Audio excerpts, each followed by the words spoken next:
Hello students, how are you all. Welcome back to my YouTube channel. My name is Rafaqat. जैसा कि आप सभी को पता है, लास्ट वाली वीडियो में एक्सरसाइज 2.2 पूरा कंप्लीट कर चुके थे। आज की इस वीडियो में लेने वाले हैं मिसलेनियस एक्सरसाइज चैप्टर नंबर 2 का। बच्चों, यहाँ पर जो मिसलेनियस एक्सरसाइज है ये बहुत इंपॉर्टेंट एक्सरसाइज है और सारे इंपॉर्टेंट क्वेश्चन आपको यहीं पर दिखने वाले हैं और यहाँ से आपके बोर्ड में क्वेश्चन बनता भी है। तो इस वजह से मिसलेनियस एक्सरसाइज को पूरा यहाँ अपन सॉल्व करने वाले हैं। तो जैसे कि फर्स्ट और सेकंड क्वेश्चन आप यहाँ देख सकते हैं।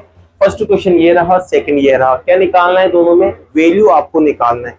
तो बच्चों, मैंने आपको बताया था जब भी वैल्यू निकालना हो तो आपको रेंज याद होना चाहिए। रेंज आपको याद है तो आपका काम 2 मिनट में हो जाएगा।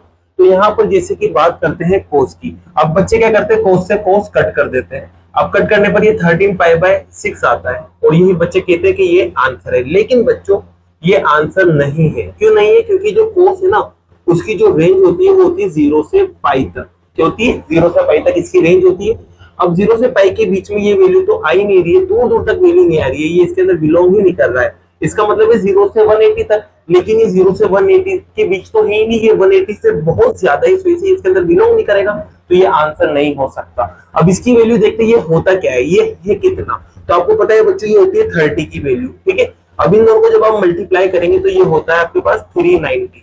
अब 390 इनके बीच में नहीं आ रहा है, तो इसका मतलब ये आपका वैल्यू नहीं हो सकता और ये आंसर नहीं हो सकता। तो पहले इसको रेंज में लाएंगे और रेंज में लाने के लिए मैंने आपको कहा था इसके अकॉर्डिंग आपको इसको चेंज करना पड़ता है, या तो पाई वाली लाइन के अकॉर्डिंग या 2 पाई वाली लाइन के अकॉर्डिंग। पाई का मतलब होता है 180 और 2 पाई का मतलब होता है 360। तो यहाँ देखो, ये जो एंगल है ये 360 से ज्यादा है, इस वजह से मैं 360 के आसपास वाली लाइन से इसको चेंज करूंगा। तो यहाँ देखो, कोस इनवर्स तो आपकी एज इट इज रहेगा। फिर इसके बाद बात करते हैं, तो यहाँ पर कोस एज इट इज। अब इसको देखो बच्चों, मैं 2 पाई की लाइन से चेंज कर रहा हूं, तो पहले तो 2 पाई लिख दिया। अब ये 2 पाई का मतलब होता है 360। अब ये जो एंगल है वो कितना है? 390। अब ये 360 से ज्यादा इसका मतलब प्लस करना पड़ेगा। और कितना प्लस करना पड़ेगा? 60 प्लस करना पड़ेगा। अब 30 प्लस करना पड़ेगा और 30 को आप बोलते हैं π/6 बोलते हैं। अब आपको पता है बच्चों, कोस 2 पाई प्लस थीटा का एक फॉर्मूला होता है। कोस 2 पाई प्लस थीटा का फॉर्मूला होता है, वो होता है कोस थीटा। और ये रिजल्ट प्लस में आएगा, क्यों? क्योंकि प्लस होने पर इस वाले क्वाड्रेंट में पहुंचेगा और इस क्वाड्रेंट में सारे के सारे क्या होते हैं? पॉजिटिव होते हैं। इस वजह से कोस जो है वो प्लस का रहेगा।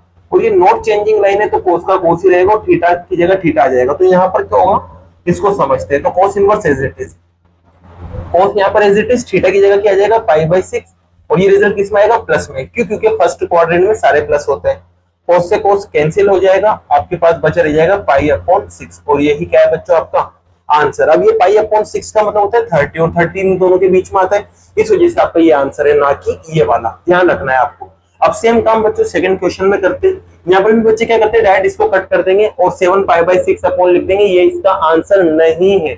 7π/6 का मतलब है बच्चों, अगर इसको आप डिग्री की फॉर्म में बदलोगे तो इसका मतलब है आपके पास 30 और इंटू 7 210 हो जाएगा। अब जो 10 होता है ना, क्योंकि यहाँ ट्रिग्नोमेट्रिक फंक्शन 10 है और 10 का जो रेंज होता है ना, वो होता है आपके पास -π/2 से प्लस के π/2 तक इसका रेंज होता है। मतलब -90 से प्लस के 90 तक आप इसकी वैल्यू ले सकते हैं। लेकिन ये तो 210 आ रहा है, पॉसिबल ही नहीं है, तो इसको भी आपको चेंज करना पड़ेगा। तो इसको देखो चेंज करते हैं बच्चों, यहाँ पर 10 एज इट इज, फिर वापस से 10 एज इट इज। अब यहाँ देखो, ये 210 है। अब 210 180 के आसपास होता है। अब 180 से ज्यादा, तो इसका मतलब इस वाले क्वाड्रेंट में जाएगा।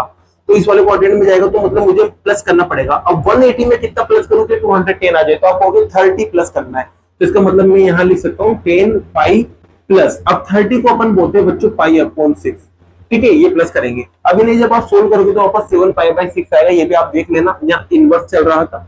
अब यहाँ 10 इनवर्स एज इट इज बच्चों। ठीक है, अब यहाँ देखो फिर से फॉर्मूला लगेगा। अब 10 पाई प्लस थीटा वाला लगेगा। अब बच्चों 10 पाई प्लस थीटा की बात करें, पाई का मतलब तो यहाँ पर और प्लस का मतलब थोड़ा आगे वाले क्वाड्रेंट में, और आगे वाले क्वाड्रेंट मतलब थर्ड क्वाड्रेंट में जाएगा। और थर्ड क्वाड्रेंट में 10 क्या होता है? प्लस में होता है, तो यहाँ 10 थीटा ही आएगा। अगर ये दूसरे क्वाड्रेंट में जाते तो ये माइनस का 10 थीटा हो जाता। तो यहाँ पर आपका रिजल्ट बनेगा 10 थीटा। थीटा की जगह यहाँ पर है π/6। 10 से 10 कट गया, आपके पास रिजल्ट आएगा π/6। और ये जो π/6 है ना बच्चों, वो -90 से +90 के बीच होता है, इस वजह से यही आपका क्या आंसर है। तो आपका फर्स्ट और सेकंड क्वेश्चन कंप्लीट होता है। आप इसे नोट कीजिए, फिर लेते हैं नेक्स्ट क्वेश्चन को। जैसा कि बच्चों क्वेश्चन नंबर थर्ड, फोर्थ और फिफ्थ आप यहाँ देख सकते हैं, इन्हें भी सॉल्व करते हैं बारी बारी। तो देखिए बच्चों, सबसे पहले क्वेश्चन नंबर थर्ड को उठाते हैं। तो क्वेश्चन नंबर थर्ड में आप देख सकते हैं, यहाँ पर आपके पास लिखा हुआ है 2 साइन इनवर्स 3/5 और इसके अलावा आपको दे रखा है इक्वल में 10 इनवर्स 24/7। तो देखिए बच्चों, सबसे बेहतर तरीका है जब भी प्रूफ वाले क्वेश्चन आपके पास आ जाए ना, तो आप सबसे पहला काम ये करो कि ट्रिग्नोमेट्रिक फंक्शन सेम बना लो। जैसे कि यहाँ साइन है ना, तो इसको 10 इनवर्स में आप बदल लो, फिर उसके बाद इसको आप आगे जाके सोल्व करो, आपका काम हो जाएगा। तो देखिए यहाँ पर मैं LHS को उठाता हूँ सबसे पहले, तो ये 2 as it is, sine inverse as it is और 3/5 भी एज इट इज। अब इस 10 इनवर्स को बच्चों में, सॉरी साइन इनवर्स को मैं 10 इनवर्स में बदलूंगा सबसे पहले। तो आपको पता है बच्चों, यहाँ पर जो साइन इनवर्स है, साइन का मतलब होता है परपेंडिकुलर अपॉन हाइपोटेनियस, ठीक है। मतलब ये परपेंडिकुलर का काम करेगा और ये हाइपोटेनियस का काम करेगा। परपेंडिकुलर मतलब 3 है और हाइपोटेनियस आपके पास 5 है, तो ये परपेंडिकुलर आ गया और ये हाइपोटेनियस आ गया। अब बच्चों यहाँ पर मैं पाइथागोरस की मदद से बेस को निकालूंगा और बेस जो है ना वो कितना आएगा, 4 आ जाएगा। तो यहाँ पर बच्चों आपके पास साइन इनवर्स तो ये दे रखा था। अब मेरे को जब तीनों साइड पता चल जाती है तो मैं 10 को इजीली निकाल सकता हूँ। तो यहाँ 10 इनवर्स आपके पास क्या बनेगा, और 10 इनवर्स का जो फॉर्मूला होता है वो होता है परपेंडिकुलर अपॉन बेस। तो 10 इनवर्स जैसे बनेगा ना, तो यहाँ परपेंडिकुलर अपॉन बेस आ जाएगा और परपेंडिकुलर 3 है और बेस कितना है, 4 है। तो यहाँ पर आप देख सकते हैं ये 10 इनवर्स में मैंने इसको बदल दिया। अब इसके बाद बच्चों क्या करना है, ये आगे से 2 हटाने वाला फॉर्मूला आपको लगा लेना है। आपको पता होगा 2 हटाने वाला फॉर्मूला मैंने आपको लिखा था, 2 10 inverse x is equals to, क्या होता है बच्चों, 10 इनवर्स, फिर यहाँ पर आता है आपके पास 2x और अपॉन में आता है 1 माइनस एक्स स्क्वायर। ये फॉर्मूला मैंने आपको लिखाया था, तो बस अब ये फॉर्मूला आपको लगा लेना है। तो ये फॉर्मूला क्या कहता है बच्चों, पहले तो लिखो 10 इनवर्स, तो ये लो मैंने लिख दिया यहाँ पर 10 इनवर्स। फिर उसके बाद यहाँ 2 इंटू एक्स, तो 2 एज इट इज, एक्स की जगह आपके पास आ जाएगा 3/4, जो भी एंगल है वो एक्स का काम करेगा।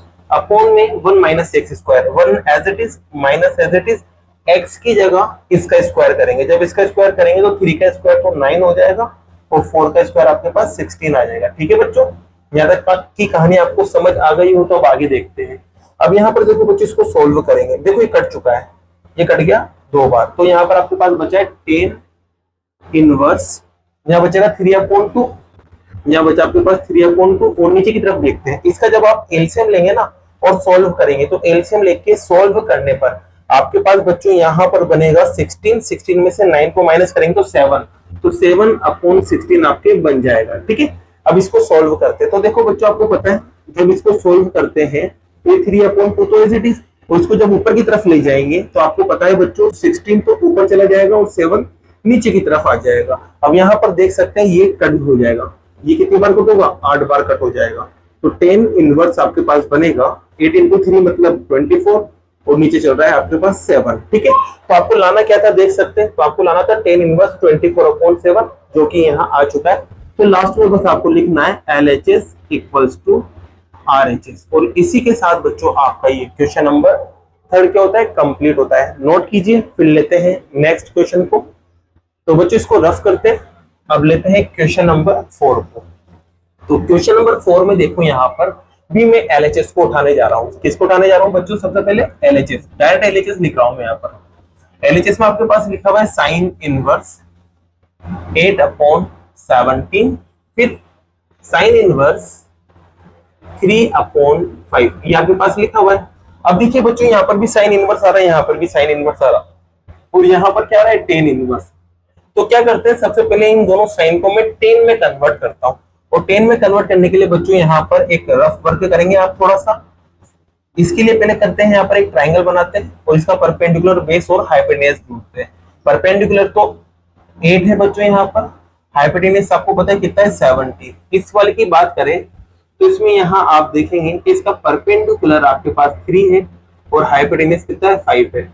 चलिए यहाँ पर जब पाइथागोरस लगाएंगे तो बेस आपको मिलेगा 289 और ये 64, तो 225 बचेगा। 225 का जो स्क्वायर रूट होता है वो 15 होता है, और यहाँ पर बच्चों क्या बनेगा 4 बनेगा। तो यहाँ पर आपको देख सकते हैं दोनों का बेस मिल चुका है, ये रफ वर्क था। ठीक है, अब यहाँ पर देखो ये साइन इनवर्स को मैं 10 इनवर्स में बदल रहा हूँ, और 10 का फॉर्मूला होता है परपेंडिकुलर अपॉन बेस। तो परपेंडिकुलर आपके पास 8 आ चुका है, बेस आपके पास 15 आ चुका है, फिर प्लस साइन। यहाँ देखो बच्चों, साइन इनवर्स को मैं 10 इनवर्स बदल रहा हूँ, अब यहाँ पर भी टेन इनवर्स जैसे आया तो परपेंडिकुलर अपॉन बेस बनेगा, तो यहाँ पर आप देख सकते हैं 3/4 बन चुका है। तो यहाँ तक की प्रॉब्लम आपको समझ में आ गई होगी कि कैसे आपने टेन इनवर्स में बदला। अब यहाँ पर बस आपको एक फॉर्मूला लगाना है, और फॉर्मूला कौन सा लगेगा, tan inverse x plus tan inverse y. चलिए फॉर्मूला लगाते हैं। फॉर्मूला एक बार यहाँ साइड में लिख लेते हैं। फॉर्मूला होता है आपके पास tan inverse x plus tan inverse y equal to tan inverse, फिर यहाँ आता है आपके पास x plus y upon 1 minus x y. ये फॉर्मूला होता है। तो चलिए फॉर्मूला लगाते हैं। सबसे पहले तो आएगा बच्चों टेन इनवर्स, फिर ब्रैकेट के अंदर x प्लस वाई, x की जगह ये, y की जगह ये, तो 8/15 प्लस यहाँ पर आएगा बच्चों 3/4, फिर 1 माइनस एक्स वाई, तो 1 एज इट इज, x की जगह 8/15 मल्टीप्लाई y की जगह आपके पास क्या आएगा 3/4। देखो बच्चों मैं यहाँ काटाकूटी नहीं करना चाह रहा क्योंकि एलसीएम से एलसीएम कट जाएगा और आपके इजीली फॉर्म कन्वर्ट हो जाएगी। तो देखिए यहाँ पर समझते हैं। यहाँ पर देखिए एलसीएम लेते हैं सबसे पहले, तो ये टेन इनवर्स आपके पास एज इट इज रहेगा, और यहाँ पर आपके पास जो एलसीएम आएगा ऊपर की तरफ 15 और 4 का, तो वो एलसीएम आता है 16। ठीक है, अब यहाँ देखो बच्चों 15 के टेबल में 64 टाइम आता है, 4 को ऊपर मल्टीप्लाई करेंगे तो 32 बनेगा, फिर यह plus sign as it is आ जाएगा। 4 की टेबल में 60 जो है वो 15 टाइम आता है, 15 को इससे मल्टीप्लाई करेंगे तो 45 बनेगा। अब नीचे की तरफ चलते हैं। तो बच्चों जब नीचे की तरफ चलेंगे तो इनको मल्टीप्लाई करते हैं। सबसे पहले तो मल्टीप्लाई करेंगे बच्चों यहाँ पर, तो 24 आएगा इस जगह तो, ठीक है, और यहाँ पर आपके पास इसको इससे मल्टीप्लाई करेंगे तो 60 आएगा। ठीक है, और यहाँ माइनस, और इधर क्या चल रहा है 1। अब इनका भी जब आप एलसीएम लेंगे तो ये दोनों का एलसीएम कितना आएगा 60, और 60 बस इधर मल्टीप्लाई हो जाएगा, बस इतना से तो करना है। तो एलसीएम दोनों का कितना आ जाएगा 60, और 60 इधर मल्टीप्लाई हो जाएगा, तो एलसीएम लेके ये वाली शक्ल बनेगी। आप देख सकते हैं यहाँ माइनस है, 60 से 60 कैंसिल हो चुका है। यहाँ क्या बचा उसको लिखते हैं, तो टेन इनवर्स बचा आपके पास, और यहाँ पर बात करें तो इन दोनों को प्लस करते हैं, 2 और 5 7 हो जाएगा, 3 और 4 7 हो जाएगा। नीचे की तरफ बात करें इन दोनों को माइनस करने की, तो यहाँ देखो 10 में से 4 गया 6 बचा, और यहाँ पर बच्चों 5 बचा रहेगा, 5 में से 2 गया तो 3 बचा रह गया। तो देखते हैं क्या लाना था आपको टेन इनवर्स 77/36, जो कि यहाँ आप देख सकते हैं। ठीक है बच्चों, तो इसी के साथ आपका ये क्वेश्चन नंबर 4 भी क्या होता है कंप्लीट होता है। नोट कीजिए, फिर लेते हैं क्वेश्चन नंबर 5 को। तो क्वेश्चन नंबर 5 की बात करते हैं, और क्वेश्चन नंबर 5 में आप एलएचएस को लेते हैं। सबसे पहले एलएचएस देखो क्या दे रखा है 5 के अंदर, ये दे रखा है आपको cos इनवर्स 4/5, फिर प्लस cos इनवर्स 12/13, ये आपको एलएचएस दे रखा है, देख सकते हैं आप यहाँ पर। ठीक है, अब लाना क्या है बच्चों आपको, तो लाना है cos इनवर्स, तो आपको दोनों को cos में बदलना पड़ेगा, और ये पहले से ही क्या है cos के अंदर है तो बदलने की जरूरत नहीं थी। यहाँ पर तो दोनों साइन में थे इसलिए मैंने 10 में बदला, क्योंकि यहाँ 10 आ रहा था, लेकिन इधर cos है और ये दोनों भी cos में, तो बदलने की जरूरत नहीं है, डायरेक्ट फॉर्मूला लगेगा और आपका आंसर आ जाएगा। अब यहाँ पर फॉर्मूला कौन सा लगेगा, तो फॉर्मूला देखते हैं बच्चों। यहाँ पर अपन आपको पता होगा फॉर्मूला मैंने आपको बताया था, एक cos इनवर्स x और cos इनवर्स y का। ये क्या होता है बच्चों, तो ये होता है cos इनवर्स, फिर आपके पास आता है x y, फिर माइनस प्लस है तो क्या लगाते हैं माइनस, और माइनस होता है तो प्लस लगाते हैं, फिर रूट में 1 माइनस एक्स स्क्वायर, फिर रूट में 1 माइनस वाई स्क्वायर। ये आपके पास फॉर्मूला होता है, आपको लिखा रखा है, मैंने ये समझा भी रखा है इंट्रोडक्शन में, अगर नहीं पता तो देख लेना वहां से। अब फॉर्मूला लगाते हैं, तो पहले cos इनवर्स। ठीक है बच्चों, अब x और y क्या है, तो x तो ये रहा, y ये रहा, रखते हैं।